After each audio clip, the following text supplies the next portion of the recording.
యుద్ధం సమయంలో పాక్ కు సహాయం చేసిన భారత్ కు మిత్ర ద్రోహం చేసిన టర్కీ తీరుపై దేశవాసుల్లో ఆవేశాలు వ్యక్తమవుతున్నాయి. ఈ క్రమంలో పూణేలో వ్యాపారులు కీలక నిర్ణయం తీసుకున్నారు. టర్కీ యాపిల్స్ బహిష్కరించాలని నిర్ణయించారు. టర్కీ యాపిల్స్ ను పూణేలో ఏటా 3 నెలల పాటు అమ్ముతారు. ఈ సమయంలో 1200 నుంచి 1500 కోట్ల వ్యాపారం జరుగుతుంది. టర్కీలో భూకంపం వచ్చినప్పుడు మొదటి సాయం చేసిన దేశం భారత్. కానీ టర్కీ మాత్రం పాక్ కు డ్రోన్లు సరఫరా చేసింది. किया क्योंकि जो एक 5-6 दिन पहले से पाकिस्तान को उसने सपोर्ट किया। टर्की का अपना कुछ भी नहीं था। इंडिया का और टर्की का ऐसा कोई ये नहीं था। इंडिया खाली टेररिज्म के खिलाफ था पाकिस्तान की तरफ, तो उसके लिए बीच में टर्की का आने का कोई मतलब नहीं था। तब भी उन्होंने टर्की ने सपोर्ट किया, उन्होंने ड्रोन दिए, ड्रोन अटैक हो गया। तो हम लोगों ने मतलब ये सोचा कि कुछ तो भी देशभक्ति के ऊपर कुछ तो भी करेंगे। और हमारा ग्राहक जो है रिटेलर ग्राहक डेली इसके हमारे ऐसे 1000 बॉक्स पुनः मार्केट में बिकते, तो 1000 बॉक्स के पहले फिर 800 हो गए, 700 हो गए, 600 हो गए। फिर हमने सोचा ये कैसे क्या हो गया। तो जो रिटेल कस्टमर है, जो छोटा कस्टमर है, उसने वही मतलब वो लोगों को बोल रहा है कि मेरे को टर्की का एप्पल नहीं चाहिए। तो हमने सोचा यार ये रिटेल कस्टमर बैन कर रहा है, बायकॉट कर रहा है, तो अपन भी करेंगे। तो इसकी वजह से हम लोगों ने भी बायकॉट करना चालू कर दिया इधर पूना में। अभी कल भी हिमाचल गवर्नमेंट में भी अपना ही रेफरेंस देके उन्होंने बोला कि ఇదే అంశానికి సంబంధించి పూర్తి అప్డేట్స్ మా ప్రతినిధి రాధాకృష్ణ అందిస్తారు. రాధాకృష్ణ. గుడ్ ఈవినింగ్ స్పందన. భారత్ పాకిస్తాన్ మధ్య మొన్నటి వరకు నెలకొన్నటువంటి ఉద్రిక్త పరిస్థితుల్లో ఏదైతే పాకిస్తాన్ గత కొద్ది రోజుల క్రితం భారత్ పై చేసిన దాడిలో అందులో కీలకంగా డ్రోన్లతో అటాక్ చేసింది. ఈ డ్రోన్లన్నీ కూడా టర్కీ దేశం నుంచి టర్కీ పాకిస్తాన్ కు సరఫరా చేసింది. సో ఆ టర్కీ సరఫరా చేసినటువంటి టర్కీ ఏదైతే పాకిస్తాన్ కి ఇచ్చిన డ్రోన్లతోనే భారత్ పై అటాక్ దిగింది. దాదాపుగా వేలాది డ్రోన్లతో భారత్ కు సంబంధించినటువంటి ఆలయాలు కావచ్చు, అదేవిధంగా స్కూల్స్ కావచ్చు, అదే సందర్భంలో మిలిటరీ క్యాంపులను భారత మిలిటరీ క్యాంపులను బేస్ చేసుకొని ఈ యొక్క డ్రోన్లతో అటాక్ దిగింది. కానీ మన భారత ఆర్మీ దాన్ని తిప్పికొట్టింది. సో వాటి ఆ డ్రోన్లను నిర్వీర్యం చేసింది. అయితే ఇవి అన్నిటి కారణము టర్కీ పాకిస్తాన్ కు అనుకూలంగా ఉండి ఏదైతే డ్రోన్లు పాకిస్తాన్ కు సరఫరా చేసిందో ఇక అప్పటి నుంచి కూడా టర్కీ విషయంలో భారత్ కాస్త సీరియస్ గా ఉంది. ఎందుకంటే టర్కీకి గతంలో మనం చాలా సహాయం చేశాము. భూకంపం వచ్చి తీవ్రంగా నష్టపోతే అప్పుడు మొదటి సాయంగా భారత్ అండగా ఉండి నిలిచింది. భారత్ సంబంధించినటువంటి మొత్తం కూడా అంటే మన ప్రధాని నరేంద్ర మోడీతో పాటు భారత్ నుంచి టర్కీకి అనేకమైన ఆర్థిక సాయం కూడా చేసింది, భరోసా ఇచ్చే ప్రయత్నం చేసింది.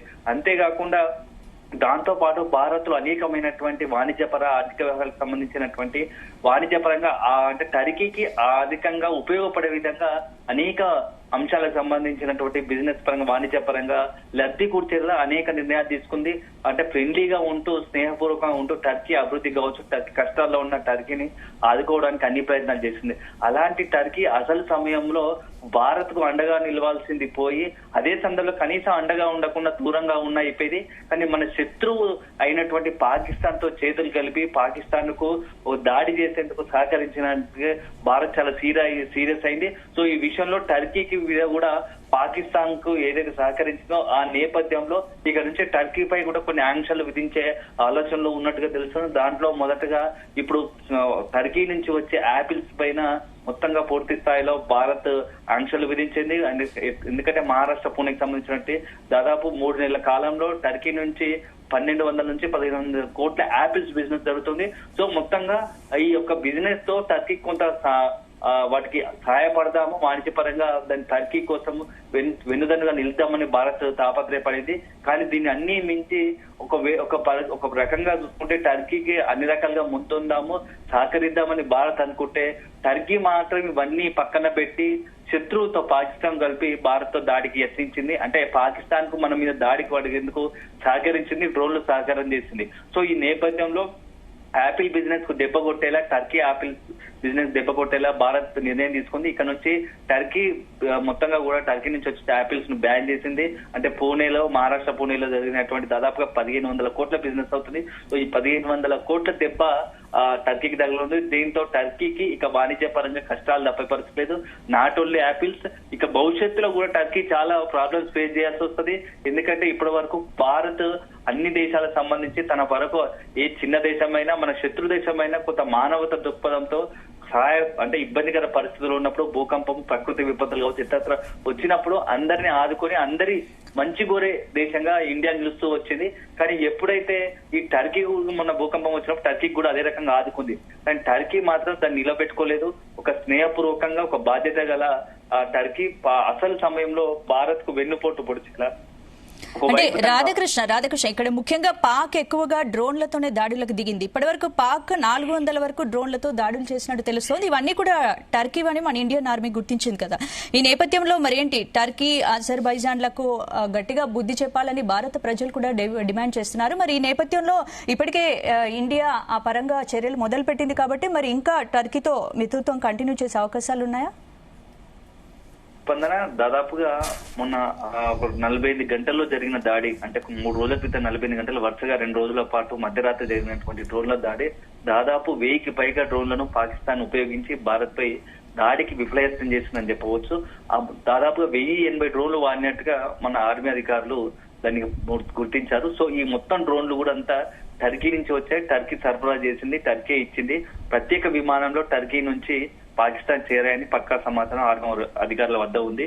సో అయితే ఎప్పుడైతే టర్కీకి సంబంధించి ఇన్వాల్వ్మెంట్ ఉందో అప్పటి నుంచి కూడా టర్కీపై భారత్ కాస్త గుర్రుగా ఉంది, సీరియస్ గా ఉంది. ఎందుకంటే మనము ఒక దేశానికి సహాయం చేసాము, టర్కీకి సహాయం చేసినా ఆ సహాయాన్ని నిలబెట్టుకోక ఉల్టా మన పైన భారత్ కు పాకిస్తాన్ దాడి చేసేందుకు ఒక రకంగా సహాయం అందించింది డ్రోన్లను అని చెప్పేసి చాలా సీరియస్ గా ఉంది. ఇప్పటికైతే ప్రస్తుతం యాపిల్స్ బిజినెస్ సంబంధించినటువంటి టర్కీ సంబంధించిన యాపిల్స్ సరఫరా వాణిజ్య పరంగా ఏదైతే ఎగుమతి ఉందో భారత్ కు అవన్నిటిని కూడా పూర్తి స్థాయిలో ఆంక్షలు విధిస్తా ఉంది. ఇక్కడ నుంచి దానికి దృష్టి పెట్టింది. టర్కీకి సంబంధించిన యాపిల్స్ బిజినెస్ పైన దెబ్బ కొట్టింది. దాంతో 1500 కోట్ల నష్టం జరుగుతుంది సో టర్కీకి. సో ప్రస్తుతానికైతే యాపిల్స్ బిజినెస్ పై దృష్టి పెట్టినటువంటి కేంద్రం భవిష్యత్తులో టర్కీకి సంబంధించినటువంటి భారత్ నుంచి ఏదైనా లబ్ధి చేయకుంటే వాటి పైన కూడా కాస్త సీరియస్ గానే ఉండి నిలిపివేసే ఆలోచన ఉన్నట్టుగా తెలుస్తోంది. ఎందుకంటే ఇంత ఉన్న మనం ఇబ్బందికర పరిస్థితుల్లో ఉన్నప్పుడు ఎదుటోడు సహాయం అందించినప్పుడు వాటికి కనీసం కృతజ్ఞతగా ఉంటాము. కానీ టర్కీ మాత్రం ఆ కృతజ్ఞతను మరిచి మనకు మంచి చేయకుండా చాలు కానీ మేలు చేసే పరిస్థితి తీసుకొచ్చింది. సో ఖచ్చితంగా ఇక్కడ నుంచి టర్కీ విషయంలో భారత ప్రభుత్వం కూడా అట్లాంటి కఠినంగా నిర్ణయాలు తీసుకోవాల్సి ఉండాలని చెప్పేసి భారతదేశం నుంచి యావత్ భారత్ నుంచి కూడా కొంత డిమాండ్ వస్తుంది. ఈ నేపథ్యంలో కేంద్రం కూడా అటువైపు అడుగులు వేస్తున్నట్టుగా తెలుస్తోంది. దాంట్లో భాగంగానే ఇప్పుడు ఈ యాపిల్స్ సంబంధించినటువంటి బిజినెస్ కు దెబ్బ కొట్టడం. సో భవిష్యత్తులో ఇంకా మరికొన్ని కఠిన నిర్ణయాలు కూడా ఉంటుంది. ఎందుకంటే ఖచ్చితంగా శత్రువుతో చేతులు కలిపి మన మీద దాడికి దిగాలనుకున్నప్పుడు ఖచ్చితంగా మన వంతుగా మనం వాటిని ప్రొటెక్ట్ చేసుకుంటూనే అదే సందర్భంలో ఆ యొక్క దేశానికి సంబంధించినటువంటి విషయంలో చాలా జాగ్రత్తగా అడుగులు వేస్తాము. అలాంటి మన నుంచి ఇండియా నుంచి టర్కీకి ఏదైనా అందించే సహాయ సహకారాలపై ఇక్కడ నుంచి ప్రత్యేకంగా దృష్టి పెట్టి వాటిని నిలుపుదేసే విధంగా ఆ రకంగా అడుగులు వేసే అవకాశం కూడా లేకపోలేదని ఒక చర్చ జరుగుతా ఉంది. స్పందన. Right, thank you Radhakrishna.